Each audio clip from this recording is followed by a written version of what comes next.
जानती हूं मैं मरने वाली। कितना वक्त है मेरे पास?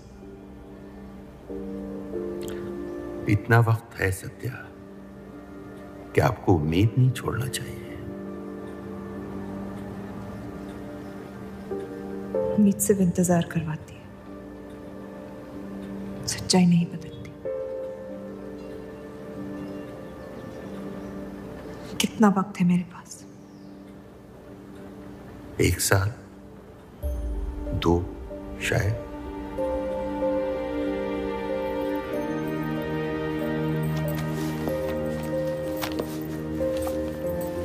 बेटा, इस हाल में तुम्हारे लिए सफर करना मुनासिब नहीं है। घर बैठी रहूंगी तो ठीक हो जाऊंगी। बेटा, कुछ बातें इंसान के हाथ में नहीं होती हैं। मरते हुए को अपने कर्म ठीक करने चाहिए, तबीयत नहीं। वो मेरे हाथ में है। अगर ये काम अपनी हयात में ना कर पाए तो मरने के बाद भी पछताऊंगी। मुझे ये अपने पति के लिए करना होगा। वो पत्थर हाथ में आ ही नहीं रही थी।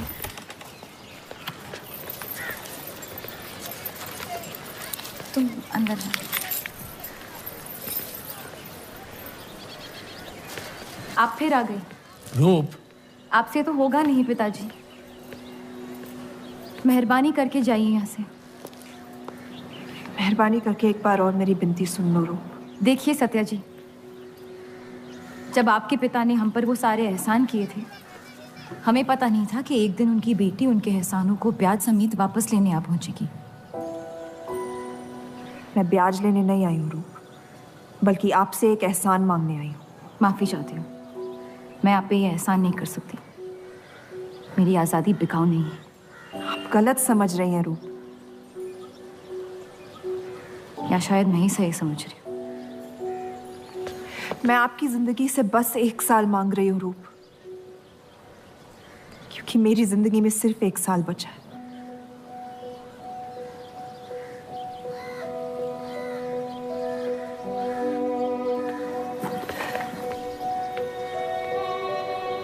एक बार ठंडे दिमाग से सोच लो बेटा। वो बस यही चाहती है कि 1 साल के लिए तुम उन लोगों के साथ रहो। इसमें क्या नुकसान हो सकता है? एक बार चली गई तो कभी नहीं लौट पाऊंगी पिताजी। सत्या अच्छी औरत है। उन्होंने हमसे वादा किया है कि तुम्हारी बहनों का शादी होने तक ख्याल रखेंगे। इसीलिए पढ़ा लिखा के बड़ा किया था कि एक दिन सही दाम पे बेच पाऊं मुझे। रूप, कौन बाप अपनी बेटी को हुस्नाबाद जाके किसी अनजान घर में बगैर किसी रिश्ते के रहने पे मजबूर करता है? अगर हम जिंदगी भर लोगों के घर जा जाकर शास्त्रीय संगीत सिखाएं ना, तब भी तुम्हारी और तुम्हारी दोनों बहनों की शादी नहीं करवा पाएंगे। और एक बड़ी बहन होने के नाते तुम्हारा ये फर्ज है। हम जबरदस्ती नहीं कर रहे हैं बेटा। सत्या को हम बचपन से जानते हैं। वो हमसे बेहतर तुम्हारा ख्याल रखेंगे। बाकी फैसला तुम्हारे हाथ में।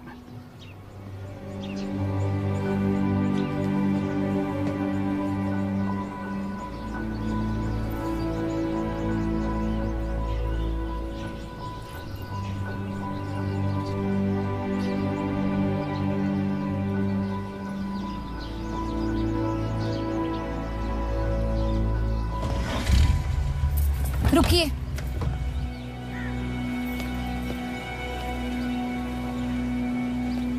चलूंगी मैं आपके साथ, लेकिन मेरी एक शर्त है। आपके पति को पहले मुझसे शादी करनी पड़ेगी। मैं उस घर में सिर्फ आपके पति की पत्नी बनकर आऊंगी, उपपत्नी। रूप, मैं बस इतना चाहती हूँ कि जब तक मैं जिंदा हूँ आप मेरे पति को जान लो, समझ लो, ताकि आपके गुजरने के बाद आपके पति मुझसे शादी कर ले। कैसी पत्नी है आप?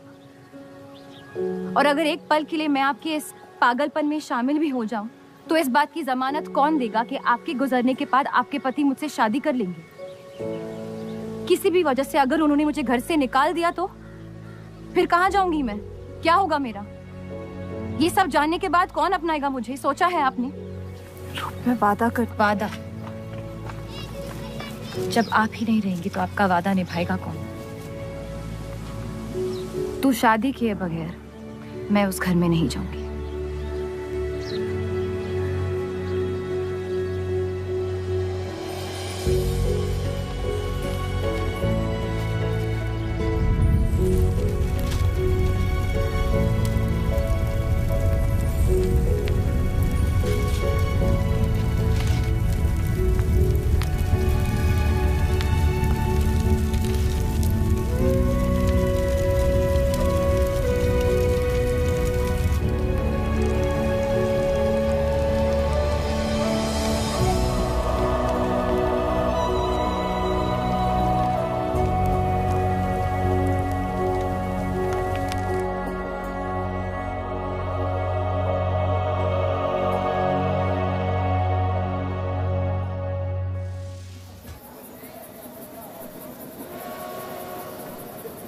दो और लड़कियां बाहर बी के यहाँ गाना सीखने आई हैं। उनके सामने अपनी पतलून बंद रखना।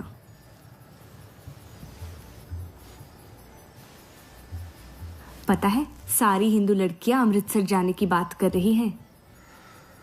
आप एक बार अब्दुल से बात कर ले, काफी नाराज हैं। उस देव चौधरी ने लंदन से आते ही बंटवारे के खिलाफ आर्टिकल लिख दिया है। आज दूसरी शादी की उसने, दूसरी बीवी घर लाया है और लोग मुसलमानों को बदनाम करते हैं। देव चौधरी? हाँ मेरी जान, देव चौधरी। उसकी बीवी मर रही है और उसकी आखिरी ख्वाहिश थी कि देव दूसरी शादी कर ले।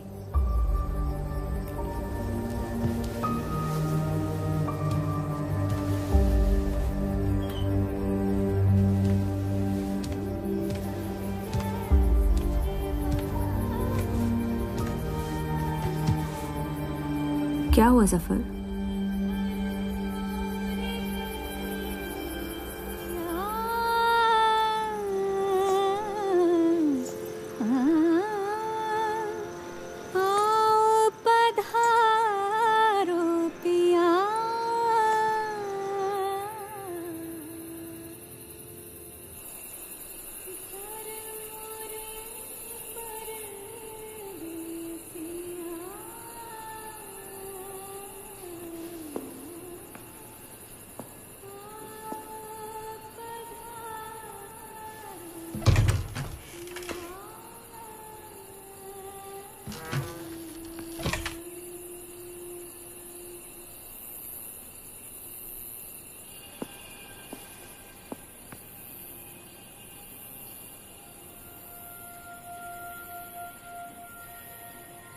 मैं अपनी पत्नी से बहुत प्यार करता हूं।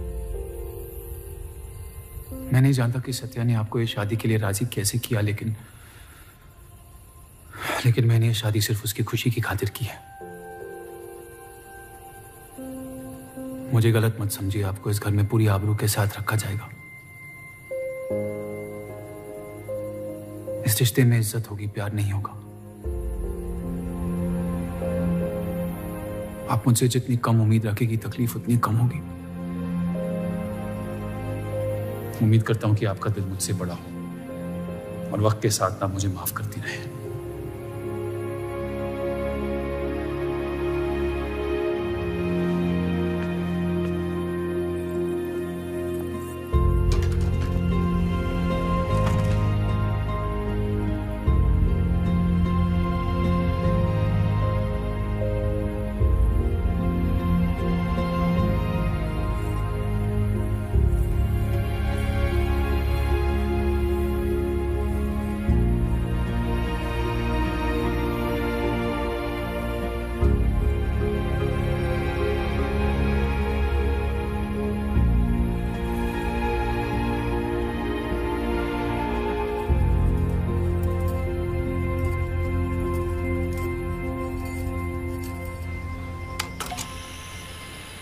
मेरे पति ने मुझे शादी की रात को ही रुखसती दे दी। क्योंकि आपने एक ऐसे आदमी से शादी की जिससे आप कभी पहले मिली भी नहीं थी। बल्कि कई दिनों तक मैं जानती भी नहीं थी वो दिखते कैसे हैं। मेरे गुस्से में लिए गए एक फैसले ने हम चारों की जिंदगी बर्बाद कर दी।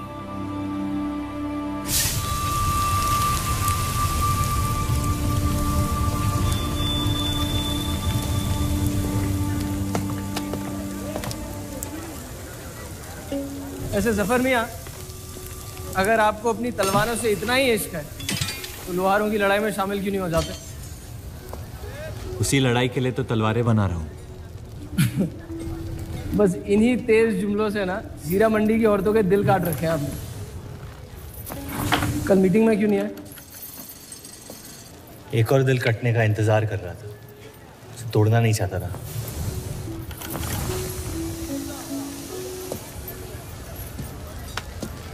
देखिए जफर मियाँ, अगर औजार बनाने की मशीनें आ गई ना तो हमारे कारखाने बंद हो जाएंगे। इस बार हमारी कौम पे नहीं, हमारे पेट पे हमला हुआ। एक तरफ अल्लाह अल्लाह करते हो और दूसरी तरफ डरते रहते हो। अगर हम मेहनत करें तो कभी बेरोजगार नहीं होंगे। और रही आपके आवाम हक पार्टी की मीटिंग और बंटवारे की बात, तो मैं हरामी।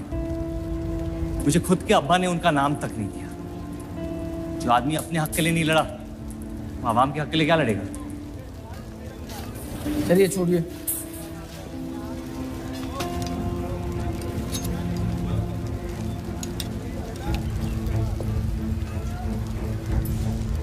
मैंने कितनी बार कहा अब्दुल मियाँ, अगर आप सच में अपना नजरिया दुनिया तक पहुंचाना चाहते तो बलराज चौधरी के न्यूज़पेपर से कोई बेहतर जरिया नहीं है। आपके कहने से हम गए थे दिल्ली टाइम्स के अखबार वालों से मिलने, लेकिन जब से उस बलराज चौधरी का बेटा विलायत से लौटा है, बंटवारे के खिलाफ एक मुल्क एक अवाम के आर्टिकल छापने में मशगूल है। इनकलाब खून बहा के लाया जाता है, बातें करके नहीं। सही कहा आपने जफर मियाँ, बिल्कुल सही फरमाया। चलिए आ जाइए हमारी तरफ।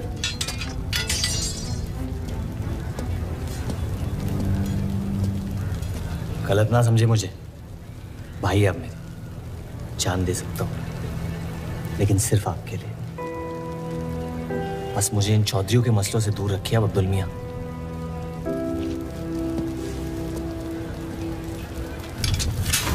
देव, आपको थोड़ा ख्याल रखना चाहिए।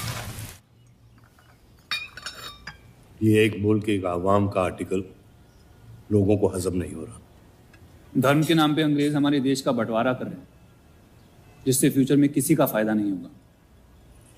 लेकिन उनके बिना हम अपना देश भी तो नहीं संभाल पा रहे। उसके बारे में क्यों नहीं लिखते हैं आप? वक्त के साथ हम सब सीख लेंगे, अगर साथ में रहे तो। इस मकसद का मसीहा तुम्हें किसने बनाया? मैं बस एक आवाज हूं जिसमें लोगों तक पहुंचने की ताकत है, या बहकाने की ताकत, या उन्हें सही राह दिखा रहा हूं, जिस सही राह में यकीन आप भी करते हैं, बस सियासत से डरते हैं। ये मत भूलिए कि हम यहाँ माइनॉरिटी हैं और मुस्लिम लीग दिन ब दिन ताकतवर होती जा रही है। आप अपने दिमाग से सोचें, दिल से नहीं। अगर मैं ऐसा कर पाता तो फिर बात ही क्या थी। कभी कभी दिमाग का दिल से हार जाना जरूरी होता है।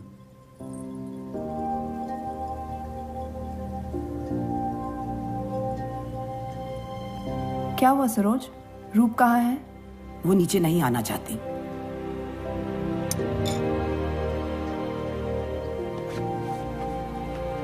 चलता हूं। कोई बात नहीं, उन्हें उनका नाश्ता कमरे में ही दे दे। जी। देव को हमेशा लगेगा कि मैंने उसके साथ ज्यादती की, लेकिन आपने जो किया है सही है। जिंदगी पर भरोसा रखिए,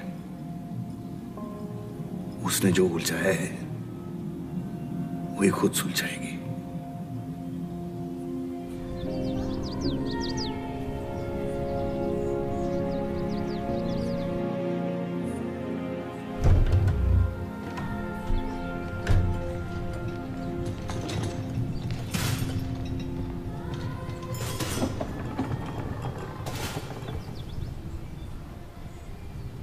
ये आवाज कहाँ से आ रही है?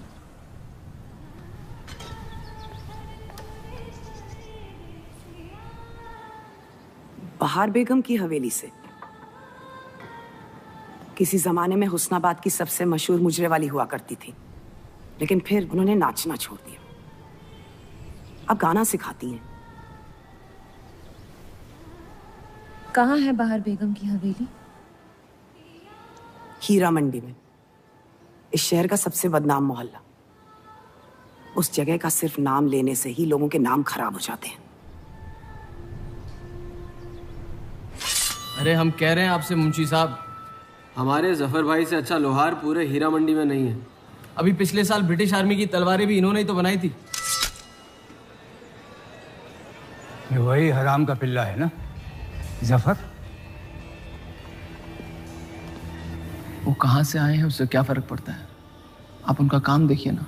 मुझे फर्क पड़ता है अब्दुल साहब। एक तो ये नाजायज और ऊपर से माफ कीजिएगा मुसलमान मुंशी जी, अगर मेरे पैसे लेके भाग गया तो मैं तुम्हारा गल। लोगों के काम पे तवज्जो देना सीख, उनके बाप के नाम पे नहीं। लेकिन ये बड़ी बात तेरी कम अकल नहीं समझ पाएगी।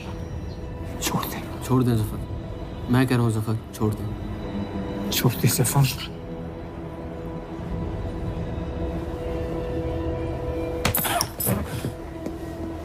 जफर, बुनियाद तो है नहीं इन लोगों में। अरे एहसान मान हम लोगों का, जो तुझ जैसे हरामियों को अपने मोहल्लों में रहने देते हैं। एक तो ये हमारी वजह से हीरा मंडी में पल रहे हैं, और ये क्या कर रहे हैं, कचरा बढ़ा रहे हैं, कचरा।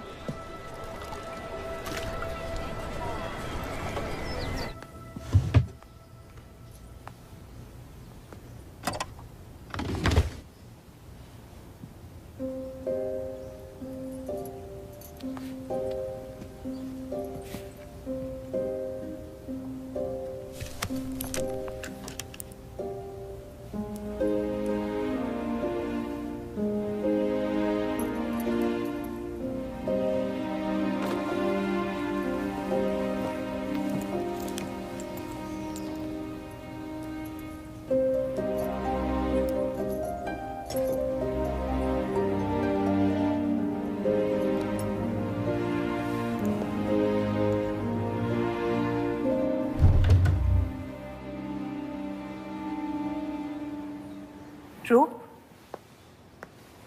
कब तक कैद रहेंगी आप अपने कमरे में?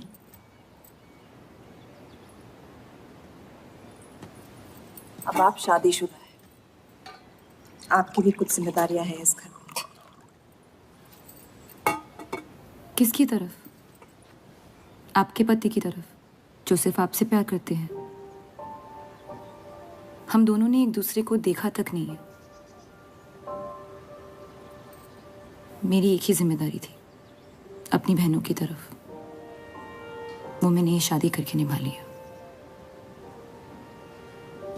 देव के अखबार में काम करना शुरू कर दो, उनके साथ थोड़ा वक्त बिताओ, देखना सब कैसे बदलने लगेगा। मैंने घर पर बात करनी है। सबका कितना ख्याल रखती हैं आप। मैं आपकी दुश्मन नहीं हूँ रूप, बस अपने बाद आपकी जिंदगी को बेहतर बनाने की कोशिश कर रही हूँ। पता है, मेरे माँ बाप को लगता था कि लड़कियों को पढ़ाना लिखाना फजूल है, वरना अगर मैं पढ़ी लिखी होती तो इतने बड़े अखबार में काम करने का मौका कभी नहीं गंवाती। मैं फिर रियाज शुरू करना चाहती हूँ। बिल्कुल, करना भी चाहिए। अगर आप चाहो तो मैं अभी एक अच्छे गुरुजी का इंतजाम करवा सकती हूँ। नहीं, मैं हीरा मंडी जाके बहार बेगम से सीखना चाहती हूँ।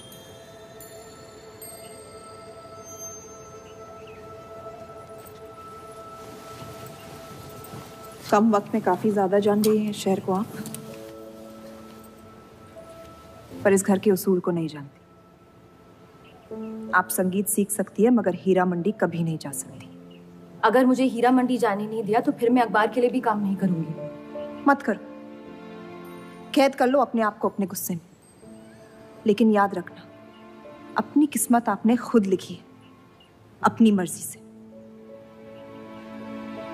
अब यही आपकी जिंदगी है रूप, और जितनी जल्दी आप इस बात को समझ जाएंगी, बाकी जिंदगी उतनी जल्दी आसान हो जाएगी। आपका मेरी जिंदगी पे कोई हक नहीं है। आपका है।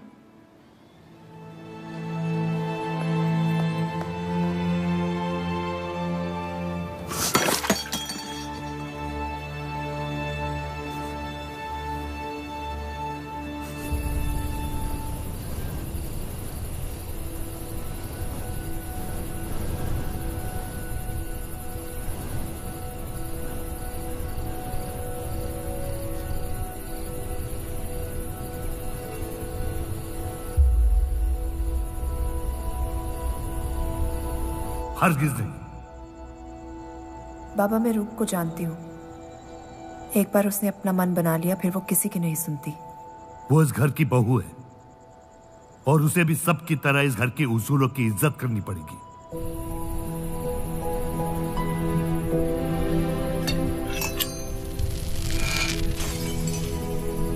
आपके कहने पर हमने उन गलियों की तरफ देखा तक नहीं, लेकिन हम रूप से ये उम्मीद नहीं रख सकते। इससे पहले वो कोई गलत कदम उठा ले, हमें उसे जाने की इजाजत दे देनी चाहिए। और यही एक मौका है देव और रूप को करीब लाने का।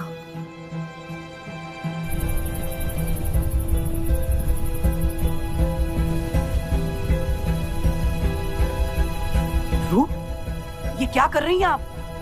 रूप। हाँ, भाभी जी आपको बुला रही हैं।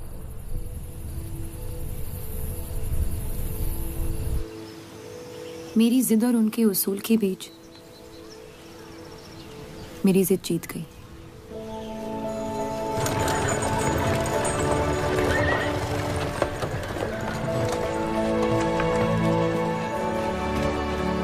देव चौधरी की ये एक मुल्क एक समाज वाली बातें सुनने में तो बहुत अच्छी लगती, लेकिन गौर फरमाई, एक तरफ ये बंटवारे के खिलाफ है और दूसरी तरफ ये स्टील के कारखाने लाने की कोशिश कर रहे हैं। मतलब दोनों ही तरफ से हम भूखे मत। हमें और एडवर्टाइजमेंट की जरूरत है। अगर यही हाल रहा तो हफ्ते में सिर्फ 3 दिन पेपर छाप पाएंगे। सर, पिछले हफ्ते जिस विस्की कंपनी के इश्तेहार डाले थे, वो इस हफ्ते भी इश्तेहार डालने को तैयार है। उसी शराब के इश्तिहार की वजह से पूरा हफ्ता मुस्लिम सेक्टर ने अखबार नहीं खरीदा। बहुत अच्छे पैसे दे रहे हैं विस्की वाले। अहमद की बात सही है, किसी और को ढूंढना पड़ेगा। कॉस्मेटिक्स और साड़ी।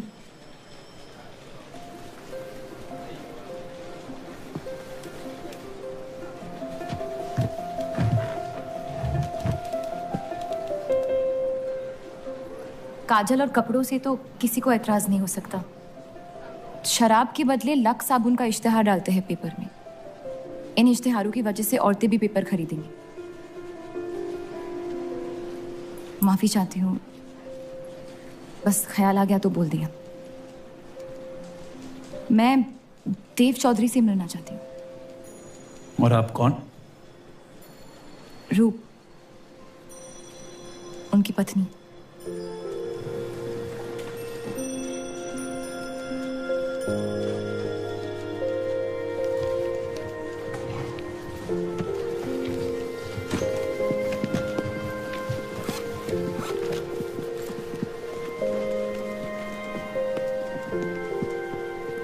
आनंद जी। हाँ जी। इन्हें इनका डेस्क दिखा दीजिए। जी।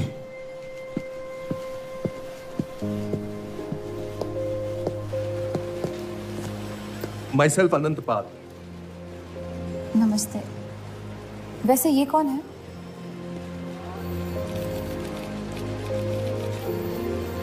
आइए।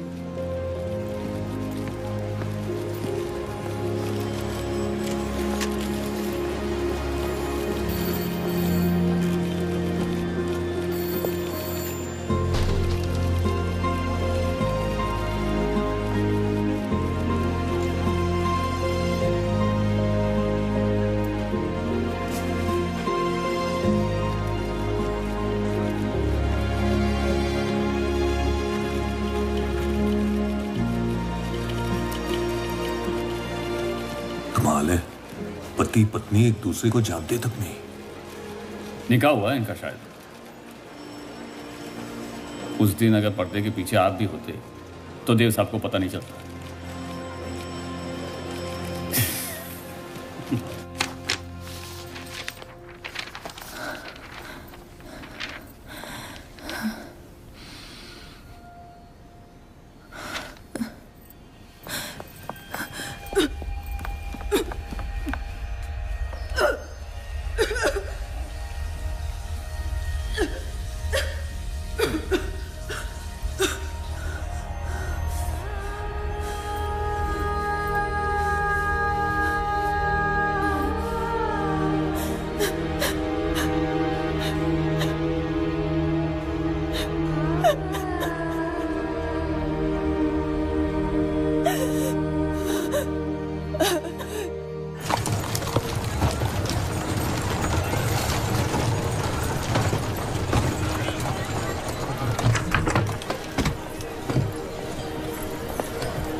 हीरा मंडी का सबसे बड़ा त्योहार दशहरा, पर यह मोहल्ला इस शहर की लंका है।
एक अरसे के बाद ऐसी आवाज सुनी है जिसमें दर्द भी है और सुकून भी। अपना फैसला बदलने के लिए शुक्रिया। अभी तो सिर्फ तारीफ की है, शुक्र बेइज्जती का करते हैं, क्योंकि असली काबिलियत उसी से मिलती है।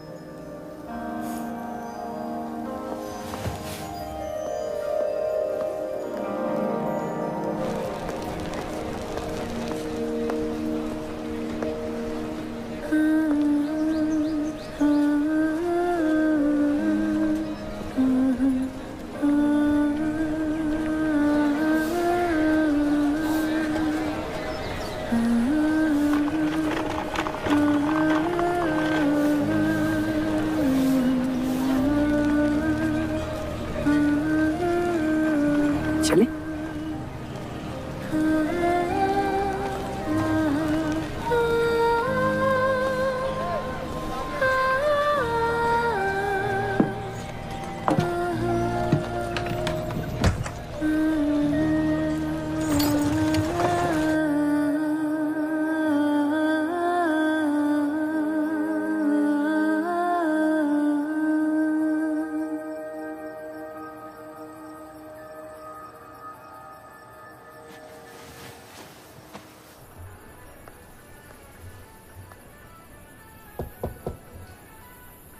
बोलिए।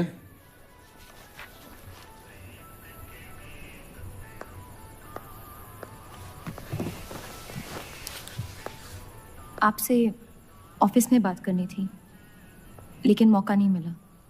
किस बारे में?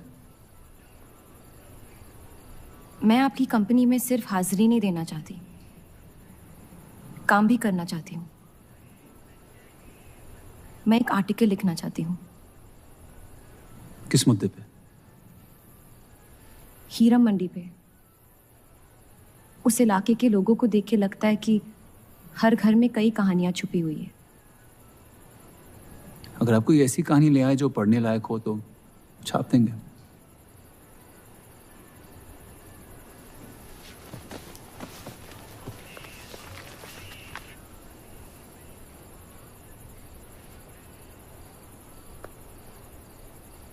मैं जानती हूँ हम दोनों इस रिश्ते में गिरफ्तार हैं और इसमें मेरा हाथ भी है। बस आपको बताना चाहती हूँ कि मेरे आपसे या इस रिश्ते से कोई अरमान नहीं है। ये शादी नहीं, समझौता है। और आप जब चाहे इससे रिहा हो सकते हैं। मैंने कभी इस शादी को तोड़ने का जिक्र नहीं किया है, लेकिन आपके ख्यालात जान के खुशी हुई। शुक्रिया।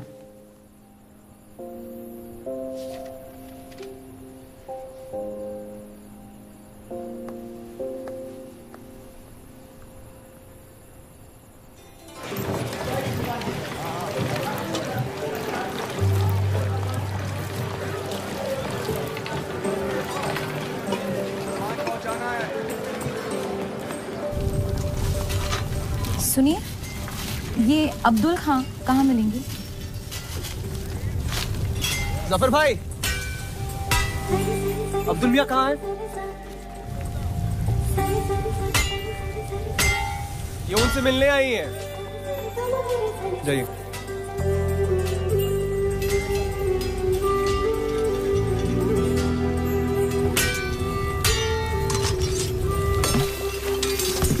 एक मुलाकात ने लौटने में मजबूर कर दिया। आइए, आज मन भर देता हूं आपका, लेकिन आपसे मेरा मन नहीं भरेगा। वक्त जाया हो जाएगा मेरा। मैं शादीशुदा हूँ। तो मुझे कौन सा निकाह पढ़ना था आपसे? मैं अब्दुल खां से मिलना चाहती हूँ। क्यों? आपको क्यों बताऊं? तो फिर मैं आपको क्यों बताऊं कि अब्दुल कहाँ है?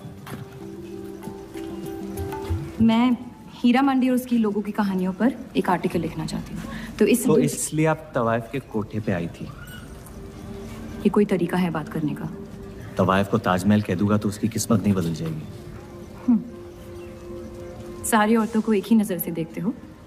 नजर तो एक ही रहेगी, लेकिन आप चाहे तो नजरिया बदल सकती है मेरा। मेरे ऐसे कोई शौक नहीं है। होंगे भी कैसे? अपनी शादी के हालात में गिरफ्तार जो है। लेकिन अगर आप चाहें तो आपके अधूरे अरमा पूरे कर सकता हूं मैं। बहुत ज्यादा बदतमीज है आप। शुक्रिया। अब्दुल,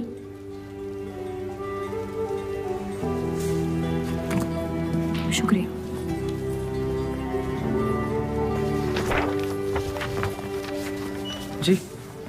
जी, मैं डेली टाइम्स से हूँ। हीरा मंडी के लोग और माहौल के बारे में मैं एक आर्टिकल। Daily times. यहाँ का माहौल गर्म है, लोहार बेरोजगार है, और ये हक की लड़ाई अब बंटवारा करवा के रहेगी। लिखना चाहेगा आपका अखबार इस मुद्दे पे? नहीं ना, खुदा हाफिज।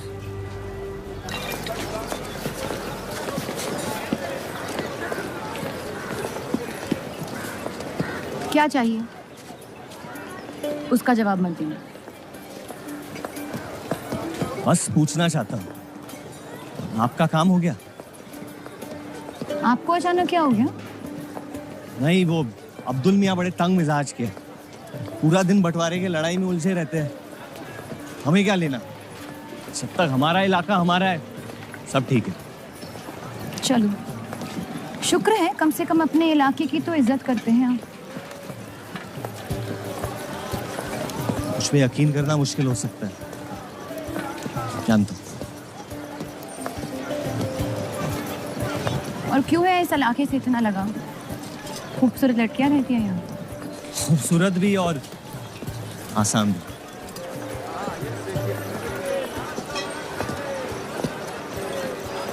तकदीर ने मुझे आप फेंका। जिंदगी कुचलने ही वाली थी, लेकिन इस सड़क ने मुझे बचा लिया, चलना सिखा दिया। मेरी फतेह हो गई और नाम पड़ गया जफर। अब यही मेरा घर है। ये गलियां नहीं होती तो मेरी कोई पहचान नहीं होती।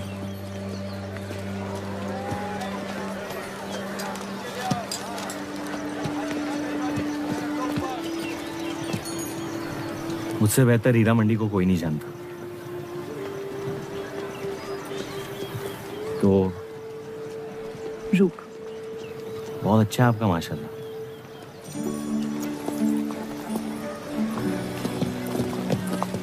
तो यहाँ कोई कहानी ढूंढने आई अपनी छुपाने? ढूंढने?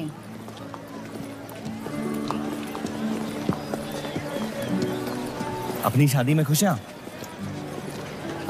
आपने कहा था कि आप शादीशुदा हैं, खुशी का कोई जिक्र नहीं हुआ था। कोई तो हद होगी आपकी। हदें तो सरहदों की होती है, सोच की नहीं। और वैसे भी अगर सवाल उठाए मन में तो पूछ लेना चाहिए। कहानियां सोच सोच के वैसे ही आधी दुनिया पागल हो। तो सियासी मसलों से दूर इस इलाके में ऐसे कुछ कमाल की चीजें हैं, अगर आप देखना चाहे तो। देखना चाहती हूँ। हिम्मत है मेरी दुनिया में कदम रखने की? मेरे पास खोने को कुछ है ही नहीं। और वैसे भी आपसे तो बेहतर ही होगी आपकी दुनिया। ठीक है, तो अगले जुम्मे को मिलते हैं, कलाम बात। फिक्र ना करें, मैं इजाजत या कीमत के बगैर औरतों को हाथ नहीं लगाता।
अगर जफर भाई सांड पे 7 सेकंड से ज्यादा टिक गए तो जीत जाएंगे।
इतनी जल्दी आपसे तुम तक का सफर तय कर लिया आपने? क्यों बुलाया मुझे यहाँ? आप कहानी ढूंढ रही थी, मैंने आपको एक किस्सा दिखा दिया। डर गई? क्यों? तुम मर सकते थे। मौत हक है, और मुझ जैसे नाजायजों के पास ना कोई खास मकसद होता है, ना ही आपकी तरह कुछ खोने को होता है। इसलिए मौत से डर नहीं लगता। जिस दिन मोहब्बत हो जाएगी, मकसद भी मिल जाएगा और मौत से डर भी लगने लगेगा। अफसोस, आपकी ख्वाहिश शायद कभी पूरी नहीं हो पाएगी। मजा आता है मुझे इस खेल में। मैंने तुम जैसा नमूना कहीं नहीं देखा। है ही नहीं मुझ जैसा मैं कहीं।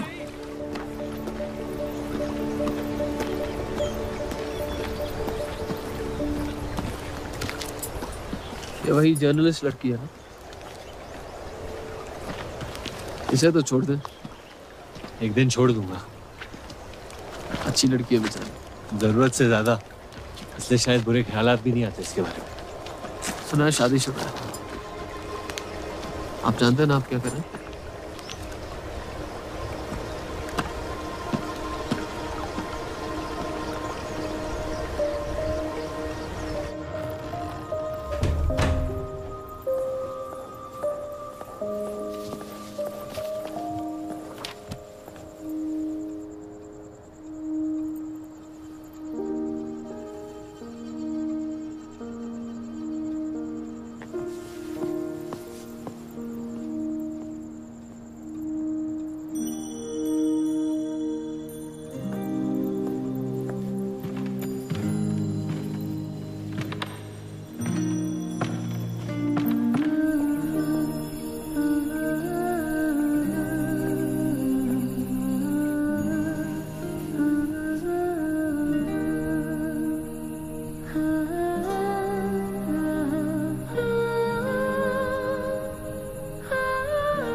जितनी घर वालों से दूर हो रही थी,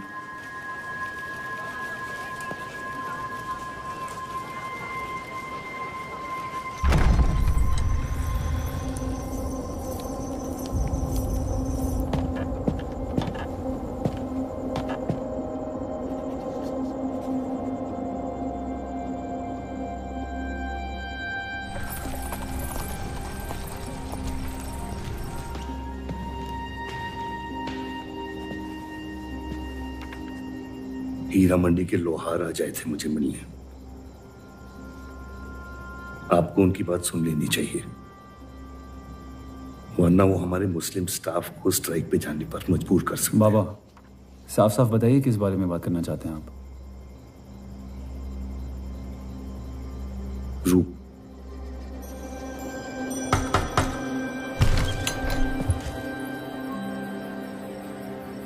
तो वाइफ आजकल घर तक आती है मुजरा करने।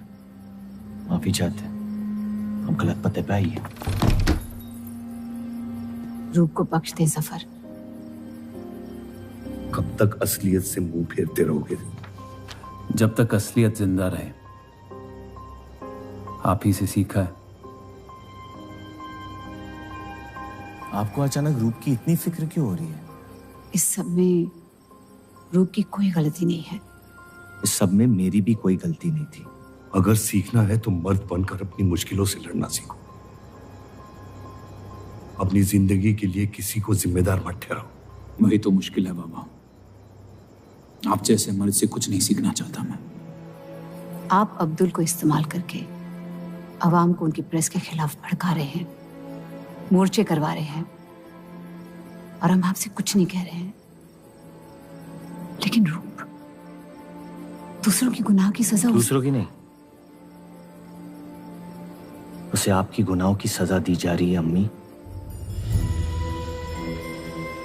आपने एक शादीशुदा मर्द के साथ इश्क किया, बच्चा पैदा करके सड़क पे फेंक दिया। ऐसा न कहें।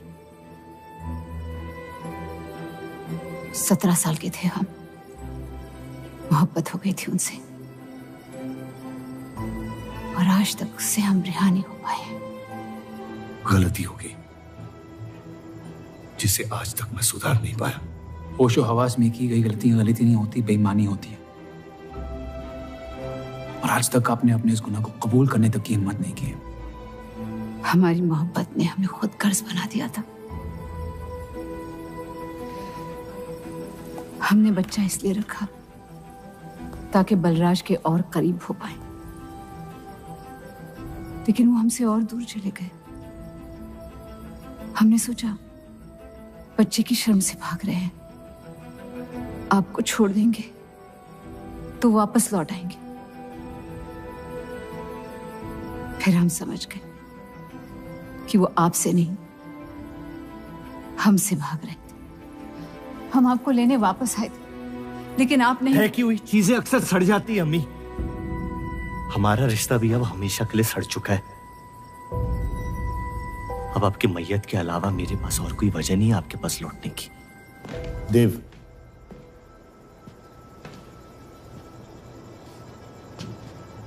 बस एक बात कहना चाहता हूं।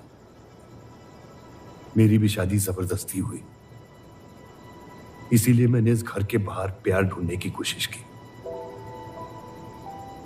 कहीं रूप के साथ ऐसा ना हो जाए। कोशिश करो अपने इस रिश्ते को निभाने की।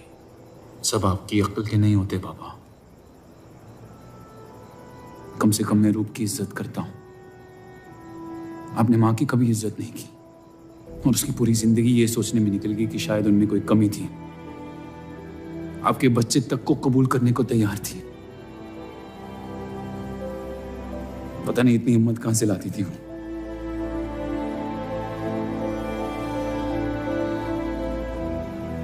अगर आप मान जाते तो हमारा घर बिखरने से बच सकता था,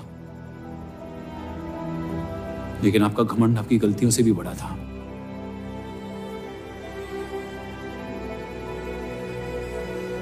उस लड़के की कोई गलती नहीं है, लेकिन अगर अब उसे मिल भी लूंगा तो आपसे और नफरत हो जाएगी। हमारा घर आपने बर्बाद किया है, लेकिन वजह वो है। तो मुझे अपनी रिश्ते कैसे निभानी चाहिए इस बात की सलाह आप ना ही दे तो बेहतर है।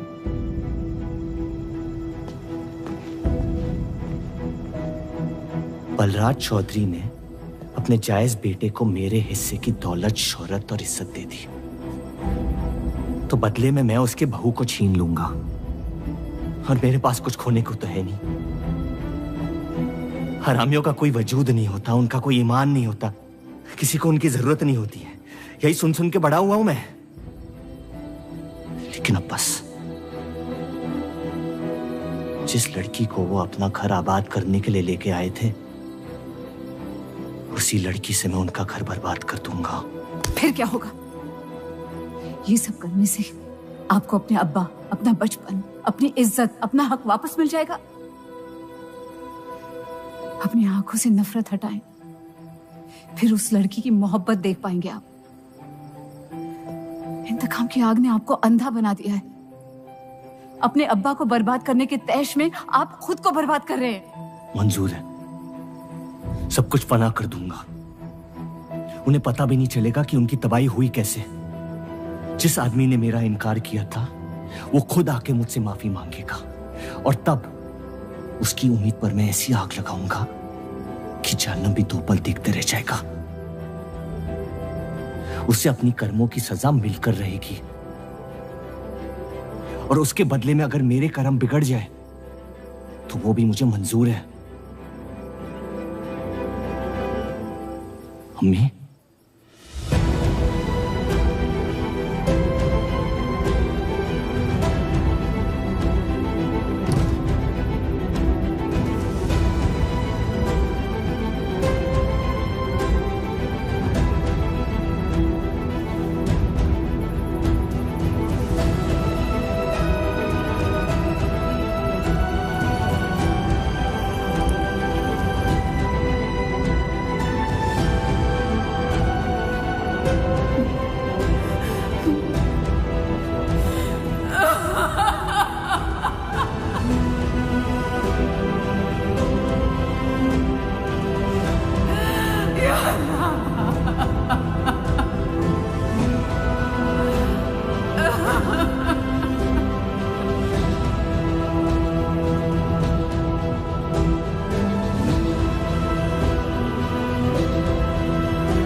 जफर को हीरा मंडी में पहचानते सब थे, लेकिन वो है कौन ये कोई नहीं जानता था। वापस जाने का मन नहीं करता? वापस जाने की वजह ही नहीं है। पीढ़ियों से हम ये काम कर रहे हैं, हमारे बच्चे इसी की खा रहे हैं। अब अगर ये अंग्रेज औजार बनाने की मशीन ले आए तो लोहार बेरोजगार हो जाएगा। आज हमारे साथ हो रहा है, कल किसी भी कारीगर के साथ हो सकता है।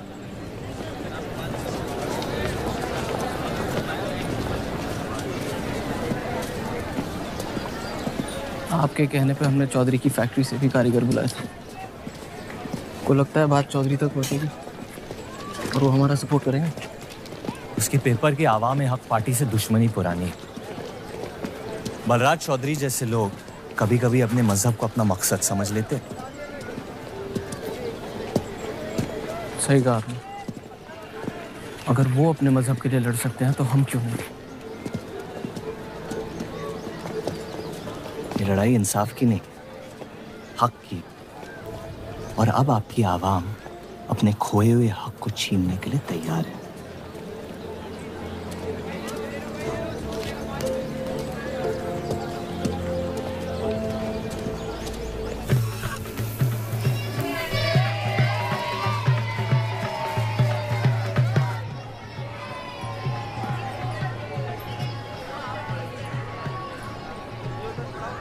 सत्या चौधरी मरने वाली है।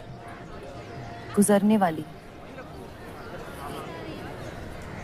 कैंसर की बीमारी से।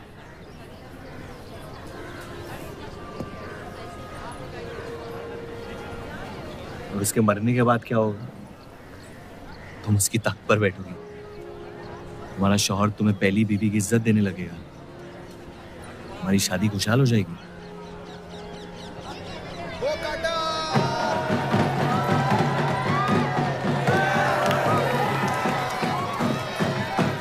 ये त्योहार बहुत पसंद हुआ करता था मुझे। फिर क्या हुआ?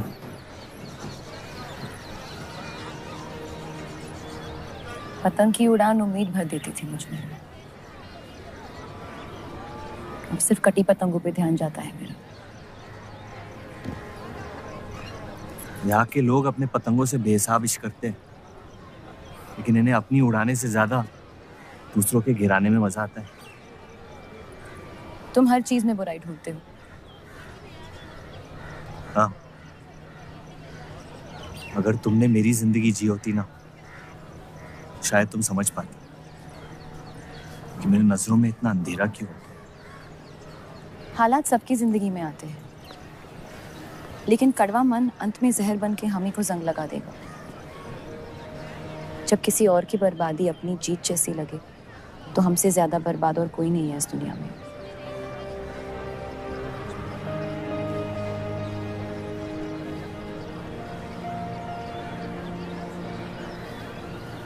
तुम्हें कभी प्यार हुआ है?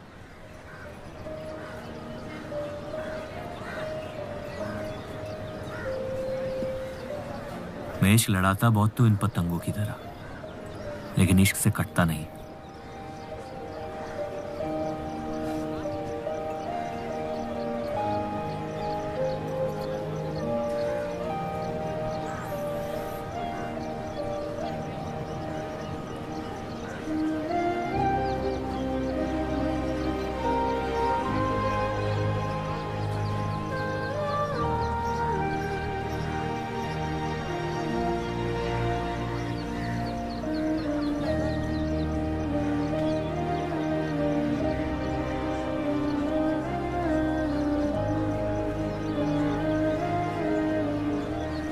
निकलना चाहिए,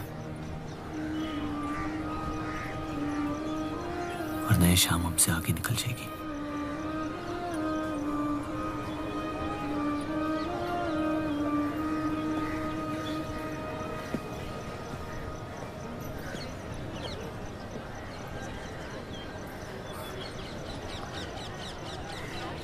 आप सही थे, मेरे अंदर कुछ बदल गया है। जफर की वजह से मुझे लगता है मुझे आप शादीशुदा हैं। वो शादी नहीं सौदा है।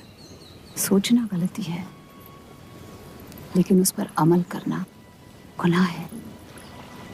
आपके अलावा और किसी को नहीं पता। मुझे लगा आप समझेंगी। कोठा चलाते इसका मतलब ये नहीं कि धोखा देने के लिए हमसे इजाजत ली जाए। मैं आपकी बेइज्जती नहीं करना चाहती थी।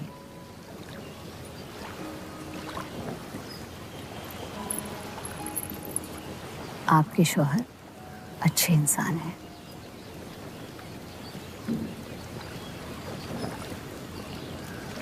सिर्फ अच्छाई काफी होती है पूरी जिंदगी बिताने के लिए।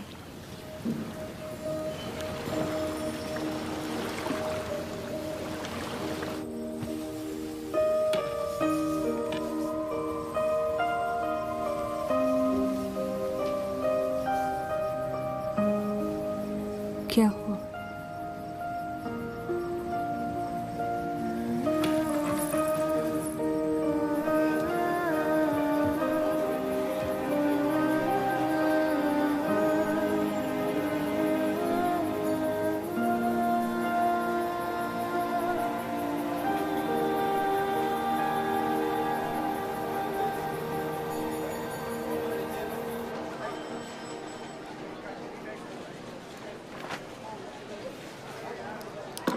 मुझे कुछ वक्त चाहिए सोचने के लिए। सोचना क्या है? अगर स्टील इंडस्ट्री आ गई तो सब लोहार बेरोजगार हो जाएंगे। क्या ये खबर छापने लायक नहीं? लेकिन इंडस्ट्रीज आने से देश का बहुत फायदा हो सकता है और आप सब उन फैक्ट्रियों में काम कर सकते हैं। हम गुलामी नहीं करते। सवाल देश की तरक्की का है, किसी की गुलामी का नहीं। पहले अंग्रेजों की गुलामी की, अब हिंदुओं की। यही करता रह जाएगा मुसलमान यहाँ। बात को पलटने की कोशिश मत करिए। अगर हम हर जाति बहस में धर्म को घसीट लेंगे तो ये देश हमेशा चलता रहेगा। मुस्लिम लीग इलेक्शन जीत चुका है। अब आप मुल्क की नहीं, बस अपनी फिक्र कीजिए। सबकी फिक्र करने की आदत है मुझे, और यही फर्क है आप में और मुझ में। मैं लोगों के हालात का इस्तेमाल करके उन्हें बहकाता नहीं। सही कहा आपने। बात मजहब की ही है। एक बार हमने अपना मुल्क बना लिया ना, तो फिर हमारी चीखें तो जाया जाएंगी नहीं। लेकिन तब आपकी चीखें कौन सुनेगा देव साहब?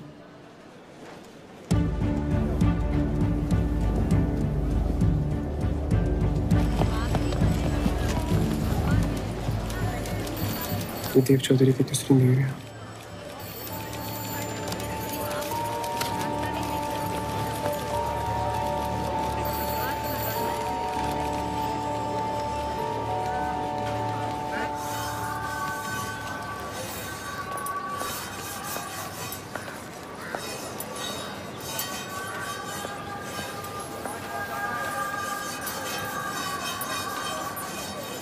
मुंशी जी तुम्हें कॉन्ट्रैक्ट देना चाहते हैं।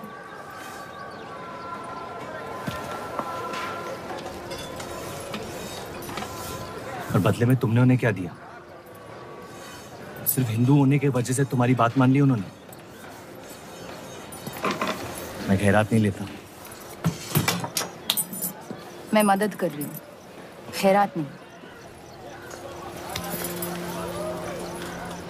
और मैंने मांगी थी मदद आपसे। जैसा हूं ठीक हूं। हर चीज में बुराई क्यों ढूंढते हो? अच्छाई से डर लगता है।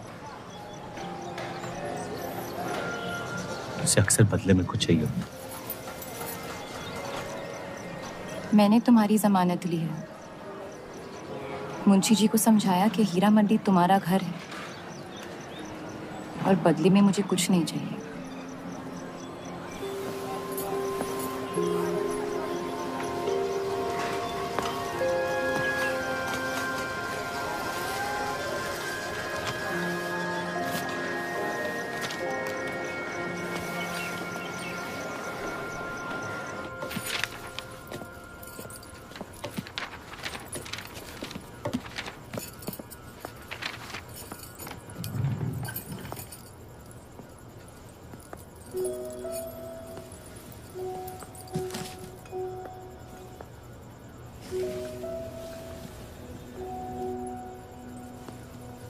पढ़ना पसंद है? बहुत। आपको? बहुत। वो कैबिनेट मिशन का आर्टिकल बन गया? नहीं, कुछ बात नहीं बन रही है। शायद वो हमारा आखिरी आर्टिकल हो जिससे आप एक मुल्क एक अवाम की सोच को आगे बढ़ा सके।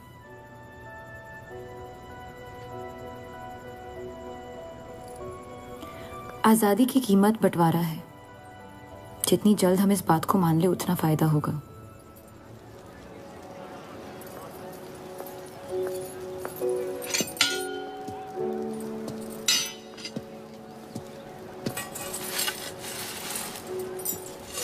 मुझे देख के रास्ता क्यों बदल देते हो? तुम्हें शहर दिखाने में इतना मशगूल हो गया था कि अपनी जिंदगी के रास्ते भूल गया। मैं हुस्नाबाद छोड़ के जा रही हूँ।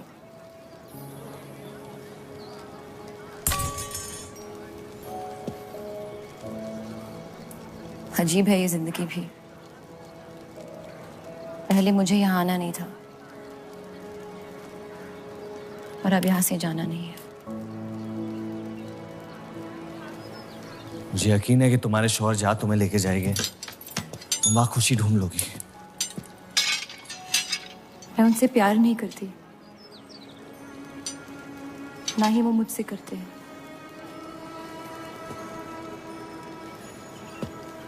कब तक जीती रहूंगी ये झूठ में?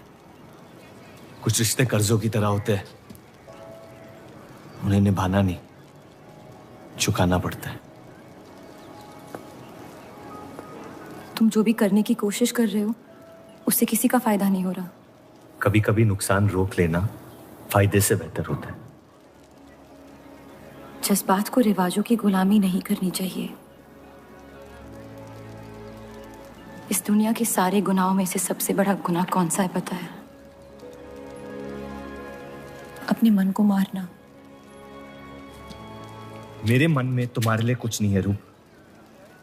मुझे तुम पे यकीन क्यों नहीं होता? क्योंकि तुम यकीन नहीं इश्क करना चाहती हो। बर्बाद हो जाओगी। दर्द के अलावा कुछ नहीं दे सकता मैं तुम्हें।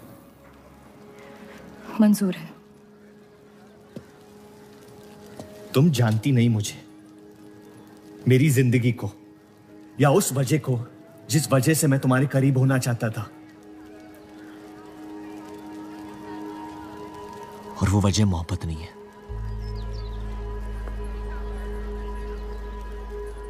प्यार ना करने की 1000 वजह मिल सकती है डर के बाजार में, लेकिन प्यार करने की सिर्फ एक ढूंढनी होती है, अपने दिल में। मुझे अपनी वजह मिल गई है, बाकी तुम्हारी मर्जी।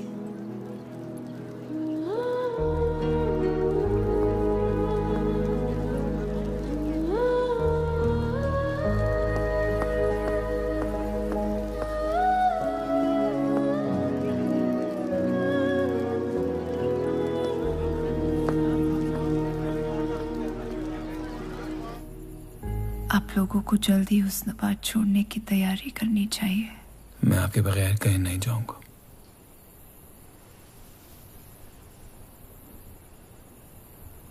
मैं तो जा रही हूँ आपके बगैर। डॉक्टर ने कहा अब भी आप ठीक हो सकती हैं। अपने आशिक की आंखों में देखते हुए मरना बहुत कम लोगों को नसीब होता है।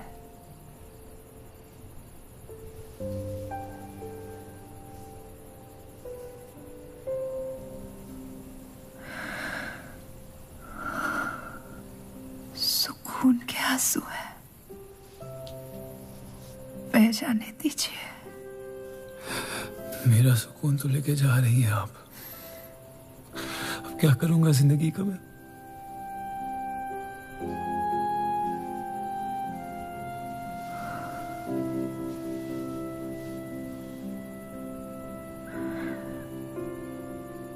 पिछले कुछ दिनों से रूप से एक अजीब सी जलन हो रही है।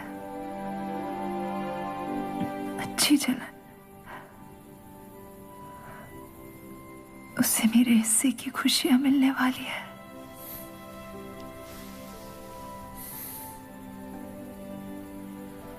आपकी जगह कोई नहीं ले सकता। मैं उसे अपनी जगह देना चाहती हूँ।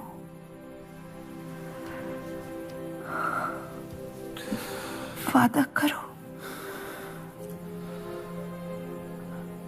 हमारे सारे ख्वाब आप उसके साथ पूरे करोगे, बेटियों को पढ़ाओगे, बेटों के दोस्त बनोगे, पापा को माफ कर दोगे।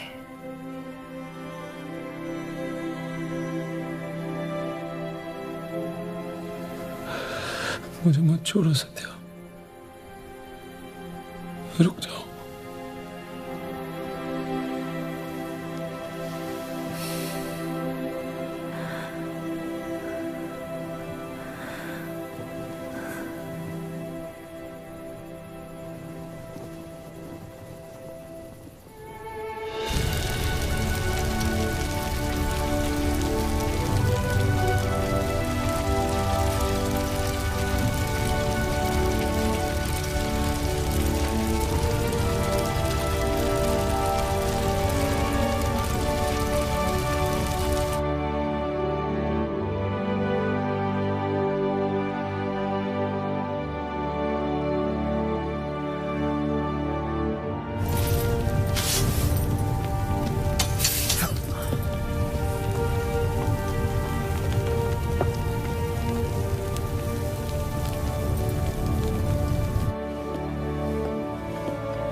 उनकी कमी महीनों तक हमारे साथ रही। तो उनके गुजरते ही आप लोगों ने हुस्न-ए-बा छोड़ दिया? काश छोड़ दिया होता। सर, अब्दुल की पार्टी अब बहुत ताकतवर हो गई है। इस आर्टिकल के बारे में एक बार फिर सोच लेते हैं।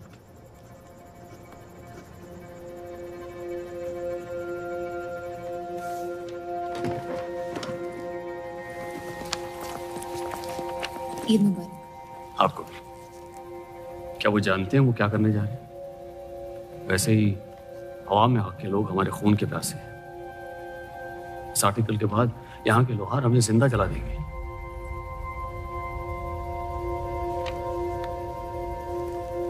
खुदा हाफिज़।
जश्न के मॉल में रंज मना रहे हैं।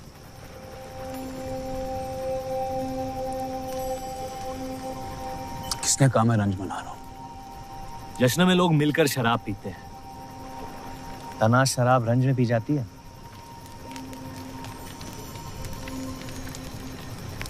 बस अपनी जिंदगी से कुछ लम्हे चुरा के अपने आप के साथ वक्त बिताना चाहता हूं। लोगों की तरस से भरी आंखों से थक गया हूं। मैं भी।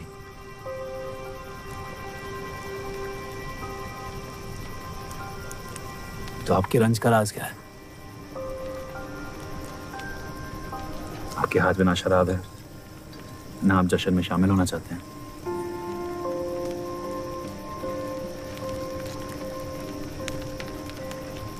अनजानों को राज बताना बहुत आसान होता है।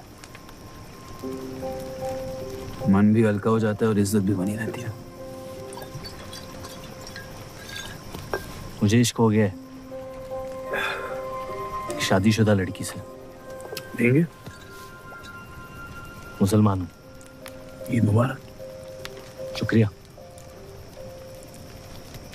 और वो इश्क करती है आपसे? मेरे इश्क से कई ज्यादा। तो फिर मुश्किल क्या है? काश आप उसके शोहर होते, ये किस्सा यही निपट जाता।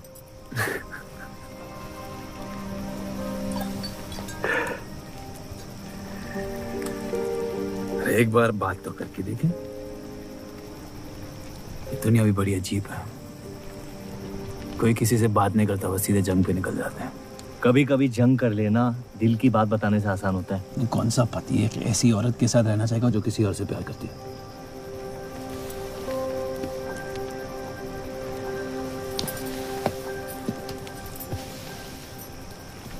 लेकिन इसमें एक और राज है।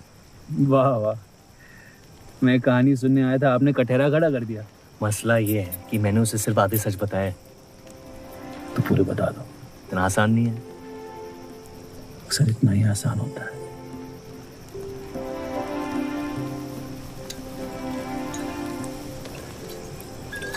खैर, आपकी कहानी क्या है? बस अपनी टूटी हुई किस्मत के टुकड़े समेट के आगे निकल जाना चाहता हूँ, लेकिन पता नहीं शुरुआत कहाँ से करूं। पहला टुकड़ा जिस जख्म से हुआ उसे ढूंढिए, बाकी टुकड़े अपने आप मिल जाएंगे।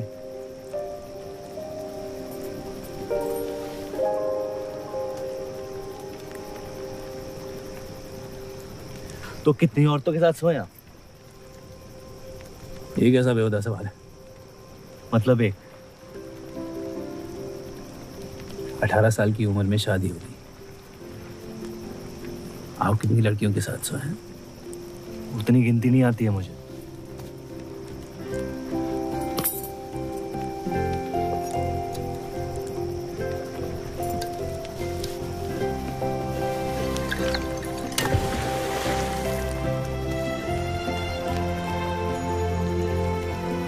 कभी जिंदगी में चीखे आप? आइए, आज गला फाड़ के जिंदगी को बोल देते हैं, उसके धोखों से हारेंगे नहीं हम।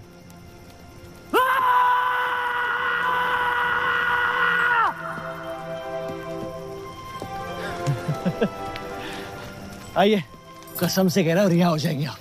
कोशिश कीजिए।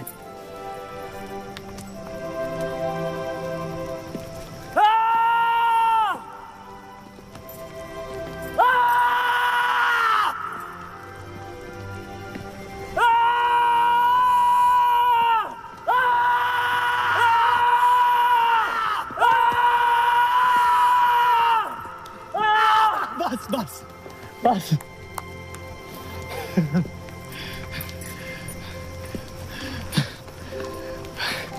कसम से एक ही लड़की के साथ जिंदगी भर।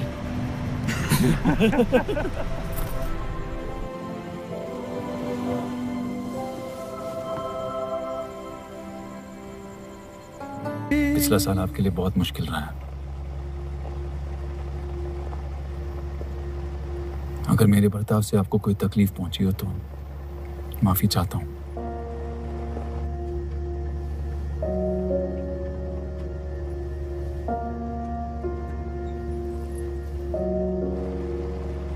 अब या तो आप अलग हो सकती हैं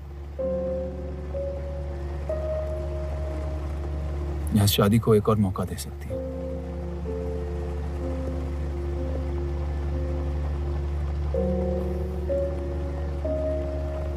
आप जो फैसला लेंगी मुझे मंजूर है।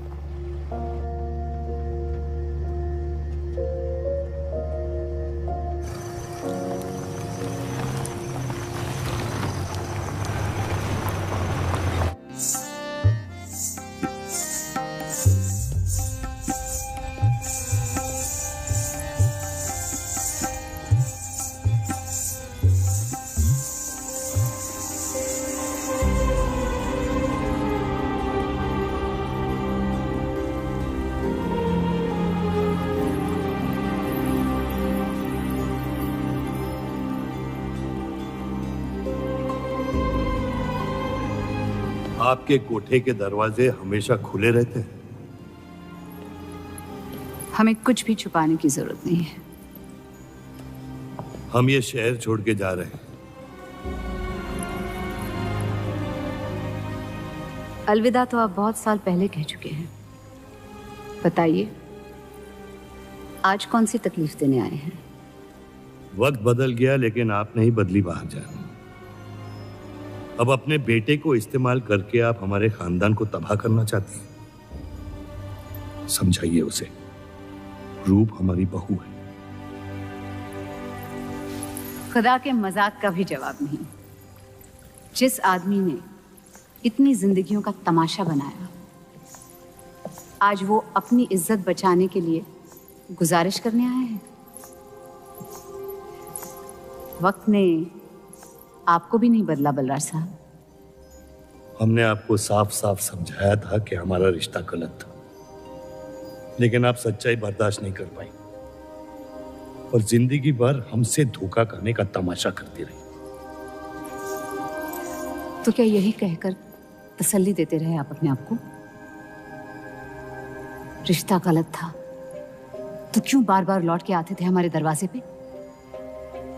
मोहब्बत आपको भी हुई थी बलराज साहब, लेकिन समाज के डर से एक दिन अचानक कूड़े की तरफ फेंक दिया हमें। घिन आती है आपकी खुदगर्जी पर। मेहरबानी करके यहां से निकल जाइए।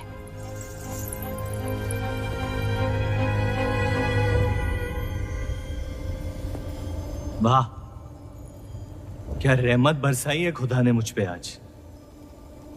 बरसों बाद अम्मी को मिलने आया था, साथ में अब्बा भी मिल गए। एक तरफ बहार बेगम जिसने मुझे फेंक दिया और दूसरी तरफ बलराज चौधरी जो कल तक मुझे कबूल नहीं कर रहा था और आज मुझसे भीख मांगने आया है। क्या चाहते हो तुम? कि हम तुमसे अपने खानदान की इज्जत की भीख मांगे? छोड़ दो उन्हें। लेकिन वो काम तो आपका है, अपनों को छोड़ देना। आपको क्या पता है खानदान क्या होता है? वैसे भी माशाअल्लाह सिर्फ अल्लाह जानते कि मेरे कितने भाई बहन घूम रहे हैं। मेरा सिर्फ एक खानदान है जिसे मुझे तुम दोनों से बचाना है। तो फिर कह दो अपनी बहू से कि मुझसे इश्क करना छोड़ दे।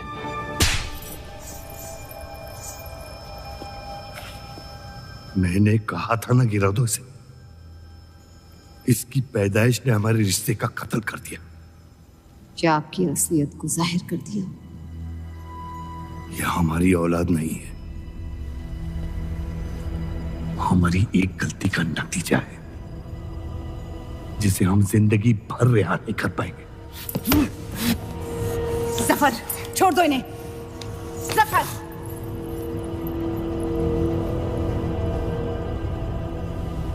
हमारे साथ जो भी करना है कर लो, लेकिन हमारे गुनाहों की सजा हमारे बेटे को मत दो।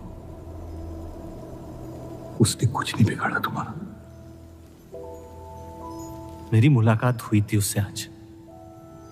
सब कुछ है उसके पास, खुशी के अलावा। उसे दुनिया से बचाने की कश्मकश में आप उसे प्यार देना भूल गए। मेरी जिंदगी का एक ही मकसद था, आपको इस हाल में देखना। लेकिन रूप सही कहती है, जब किसी और की बर्बादी अपनी जीत सी लगे तो आपसे ज्यादा बर्बाद और कोई नहीं है इस दुनिया में। मैं जानता हूं कि आप मुझे कभी कबूल नहीं करेंगे, लेकिन ये इनकार भी नहीं कर सकते क्योंकि मैं हूं तो आप ही का हिस्सा। बस मुझे अपने बेटे के हिस्से से रूप दे दे। मोहब्बत करता हूं उससे, इसके अलावा और कुछ नहीं मांगूंगा। रूप और देव की शादी से दूर रहो सफर, वरना अंजाम बुरा होगा। रूप की मोहब्बत मेरा हक है जिसके मालिक आप नहीं हैं, और ये हक मैं लेके रहूंगा। जफर,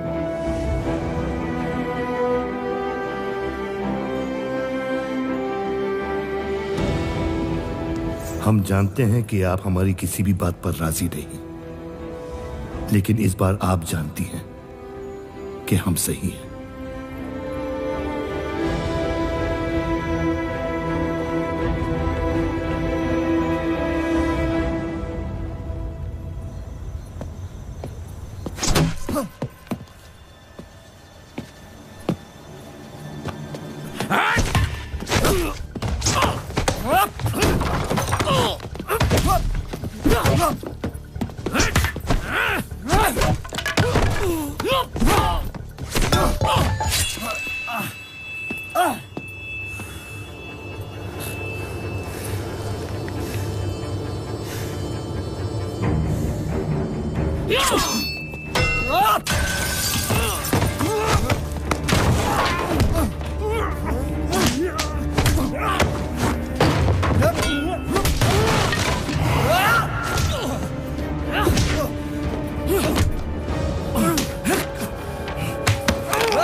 वो हीरा मंडी से आपको कोई मिलने के लिए आए हैं।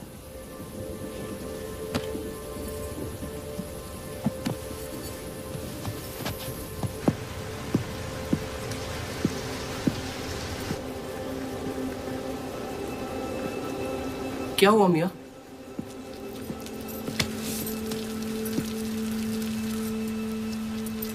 ये सब उस औरत की वजह से हो रहा है।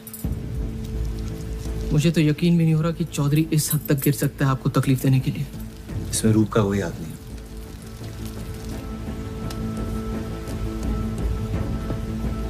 इश्क का अंधापन अक्ल के दरवाजे बंद कर देता है। आपको दिखाई नहीं दे रहा चौधरी आपके साथ क्या खेल खेल रहा है, लेकिन मैं अंधा नहीं हूं। आप चाहें तो उसे माफ कर दीजिए, लेकिन अब आपका बदला उस औरत से मैं लूंगा।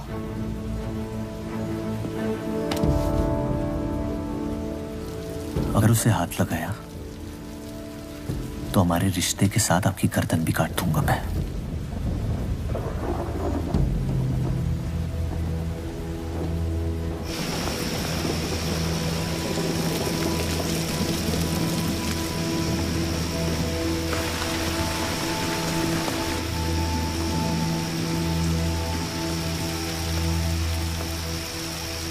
मोहब्बत अक्सर गलती करवाती है, कहा था हमने। आप गलत समझ रही हैं। कसम खाई थी हमने कि इस चौखट पर कभी नहीं आएंगे, लेकिन आज आपने इस कसम को तोड़ने पर मजबूर कर दिया। आप नहीं जानती मेरा हाल क्या है। और अफसोस अब वो बिगड़ने वाला है। जफर हमारा और बर्राज का बेटा है।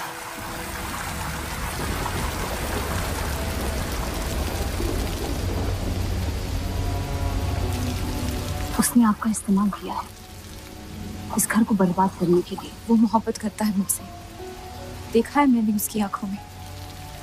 शुरुआत से झूठ बोला उसने आपसे।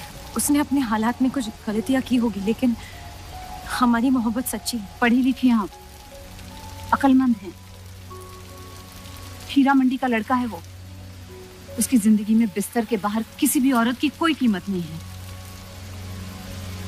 और आपसे तो हम बिस्तर भी नहीं होना चाहता था।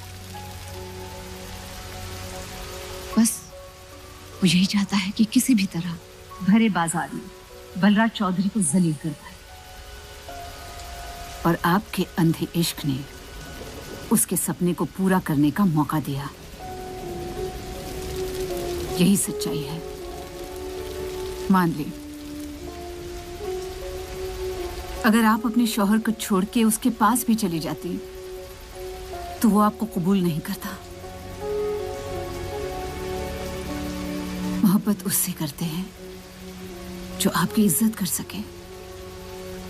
आपसे, आपकी मोहब्बत से ज्यादा मोहब्बत कर सके। रूप, आप उसका इश्क नहीं, इंतकाम है। और वो सिर्फ अपने इंतकाम से मोहब्बत करता है।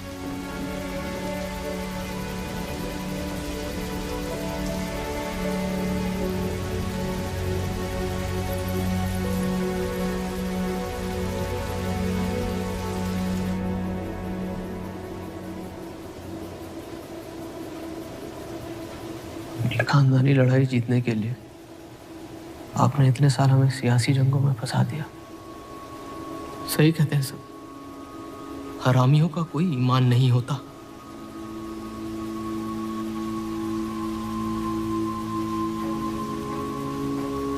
अपने इंतकाम को पूरा करने के लिए जिस आग को आपने फूंक दी थी ना, अब उसी आग से ये शहर जला दूंगा। अब आप अपने अमाल का अंजाम रोक नहीं पाएंगे।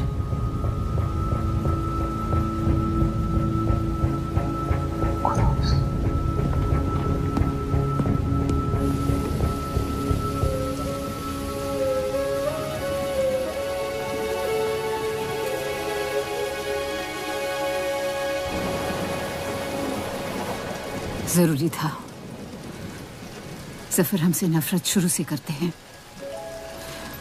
थोड़ी और कर लेंगे, लेकिन इस तरह उनकी जान तो बच जाएगी। क्या फायदा जान बचाने का जब आपने जीने का मकसद ही छीन लिया। नाजायज मोहब्बत का अंजाम अक्सर तबाही होता है।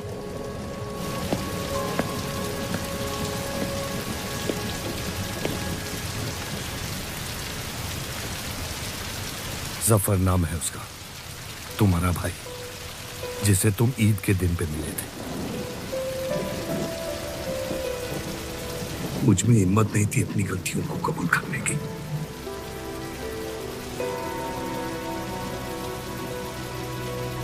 माफ कर दो मुझे।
मुझे हीरा मंडी में किसी से प्यार हो गया था।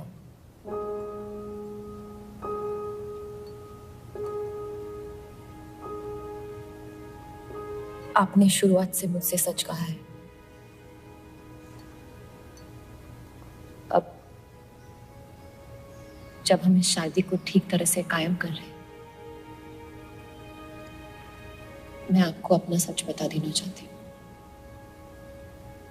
इस रिश्ते में इज्जत होगी, प्यार नहीं होगा। उम्मीद करती हूँ आपका दिल मुझसे बड़ा हो और वक्त के साथ आप मुझे माफ करते रहे।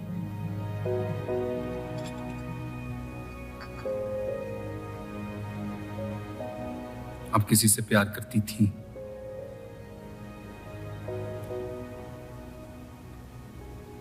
फिर क्या बदल गया?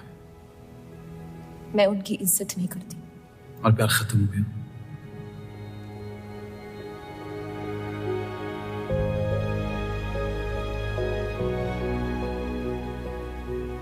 आपने कहा आप इस रिश्ते को कायम करना चाहती हो, अब क्यों?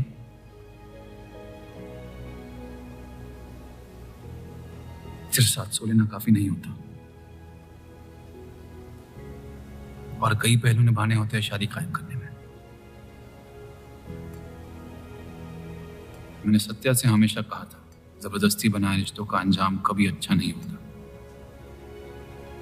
उसकी खुशी की खातिर अपनी कुर्बान कर दी मैंने, और कहीं आपकी खुशियों का भी कत्ल हो गया, इसके लिए मैं बहुत शर्मिंदा था।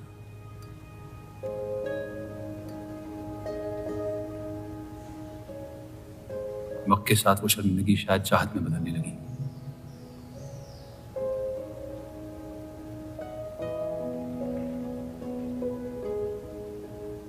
आपकी पूरी जिंदगी आपके सामने बाकी है। गुस्से में किए फैसले अक्सर गलतियों में तब्दील होते हैं। एक बार अपने आप से सच बोल के देखिए, इस रिश्ते को और मुझे उतनी इज्जत तो दे ही सकती हो आप।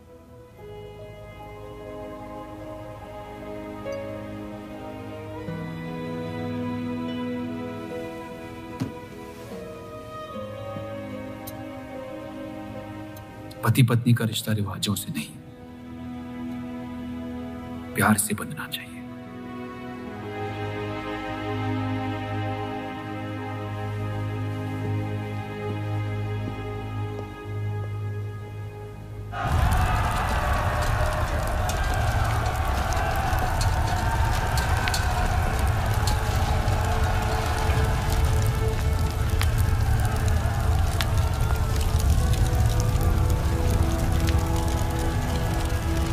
देव चौधरी ने हमारे खिलाफ फैसला ले लिया है। मैंने भी एक फैसला लिया, इन चौधरियों को खत्म करने का। सोच लीजिए, अब जो हमारे साथ नहीं, वो हमारा दुश्मन है।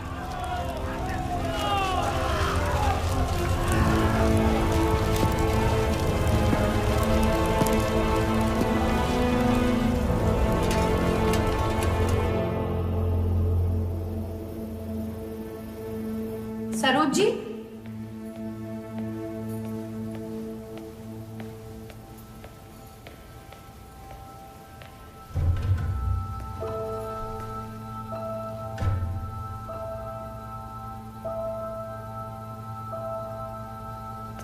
सरोज जी,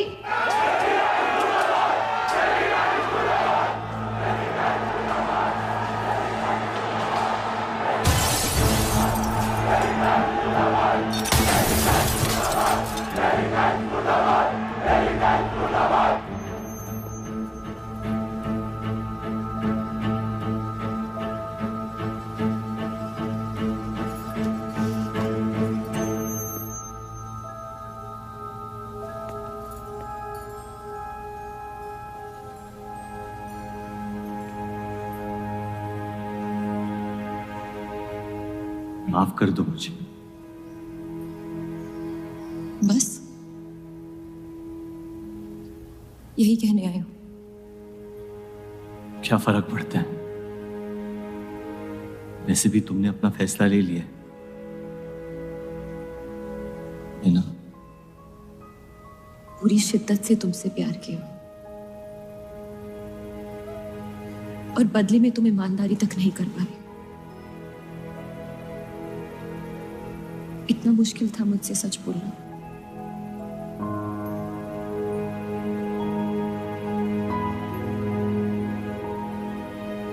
पूरी जिंदगी दिल में एक चीज भर के रखी थी, नफरत।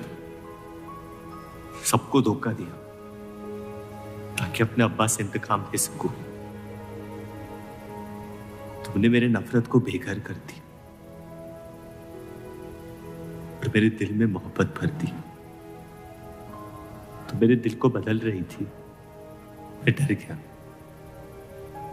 गया तुम्हारी मोहब्बत से, जो सब इस घर से चाहता था तुमने मुझे दिया। अगर तुम्हें सच कहता तो खो देता। झूठ बोल के पा लिया क्या मुझे? हम एक दूसरे के नसीब में नहीं है। यही खुदा की मर्जी। तुम्हें कभी मुझसे प्यार हुआ ही नहीं? अगर मुझे इसका जवाब देना पड़ा तो तुम्हारे मोहब्बत में सवाल उठ जाएंगे।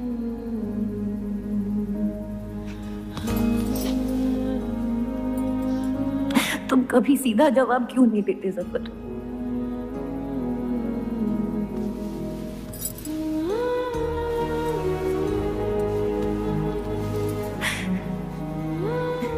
एक बार कह दो, एक बार कह दो मोहब्बत करते हो मुझसे।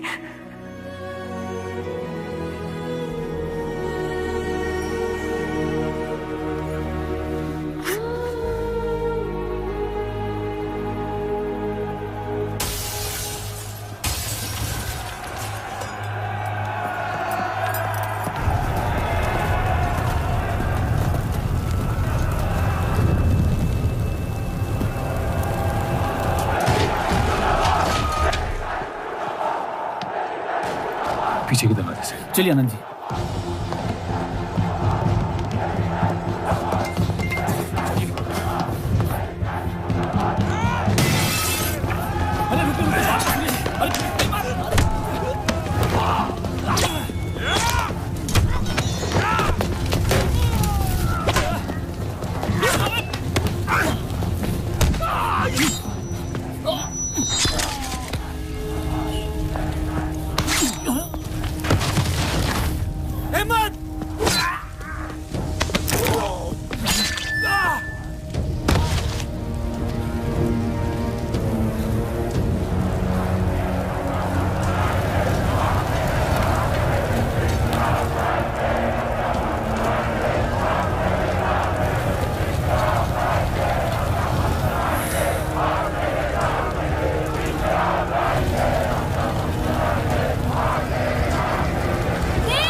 कर दो तीनों को।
हम इन्हें पनाह नहीं दे सकते। सारे हिंदुओं को मुसलमानों के घरों में ढूंढा जा रहा है। ये यहाँ सलामत नहीं है। आप इन्हें स्टेशन ले जाइए। चलो हमारे साथ। हम अपनी हिंदू लड़कियों को छोड़कर नहीं जा सकते। अब चलिए मेरे साथ अम्मी। जहाँ हमारी पैदाइश हुई थी शायद वहीं हमारी मौत आएगी।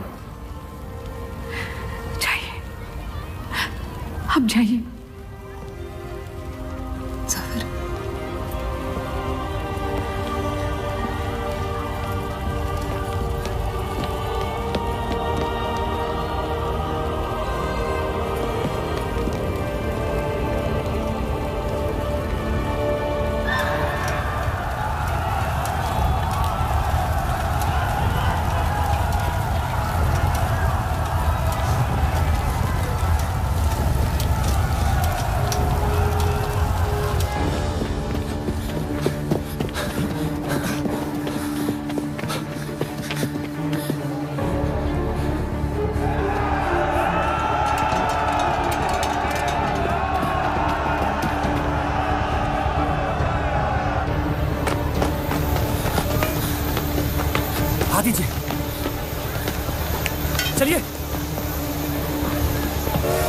इस तरफ।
आप लोग ट्रेन पे चढ़िए, मैं नहीं रुकता हूँ। मार देंगे आपको। ये मेरे लोग हैं, मुझे कुछ नहीं करेंगे।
छोड़ दे अब्दुल मियां, छाने दे उन्हें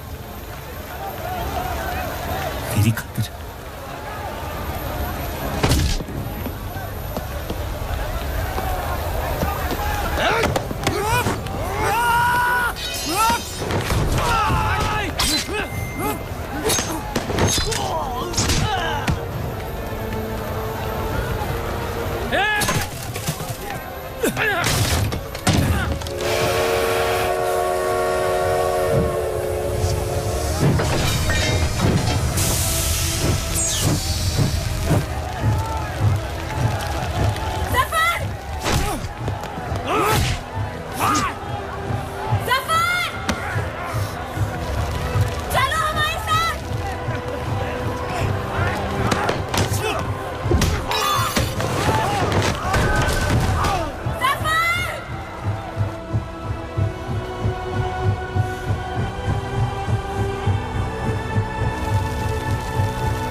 मैं जानता नहीं कि मुझे जलाया गया या दफनाया गया, लेकिन मेरी नाजायज जिंदगी को मकसद मिल गया, मोहब्बत। और वो मोहब्बत हमेशा जिंदा रहेगी।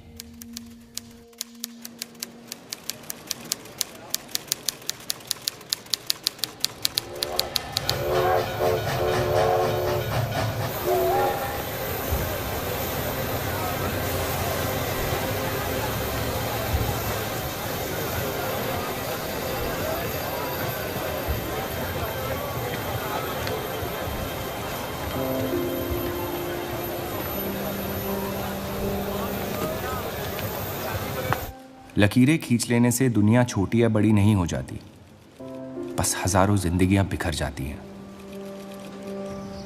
अक्सर उन बिखरी हुई जिंदगियों में दिल टूटने का गम दो लोगों को जोड़ देता है।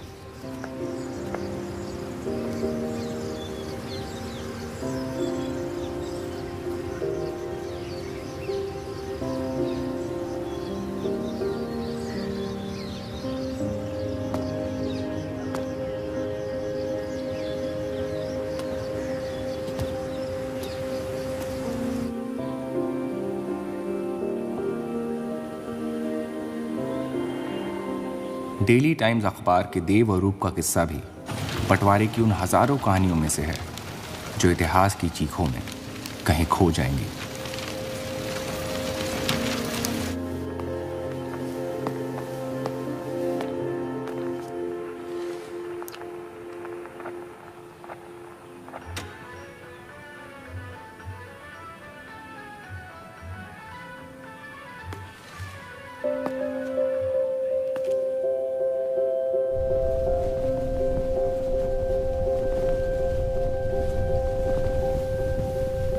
मोहब्बत और नफरत दोनों के रंग लाल हैं,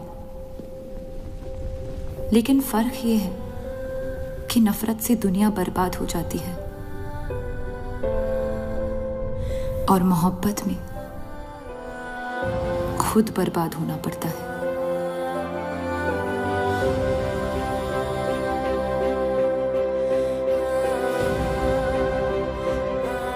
फिर भी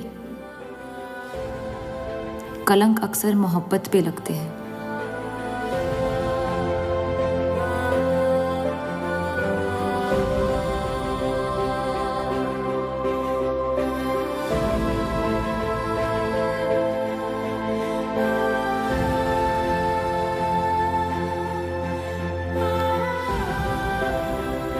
हमारी ये कलंक से रंगी मोहब्बत कभी मिटेगी नहीं,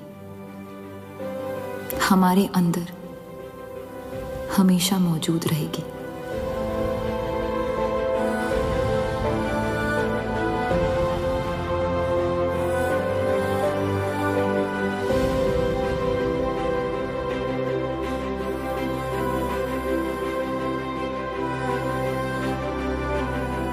अब फैसला आपके नजरिए का है। आपने इस कहानी में क्या देखा? कलंक या मोहब्बत?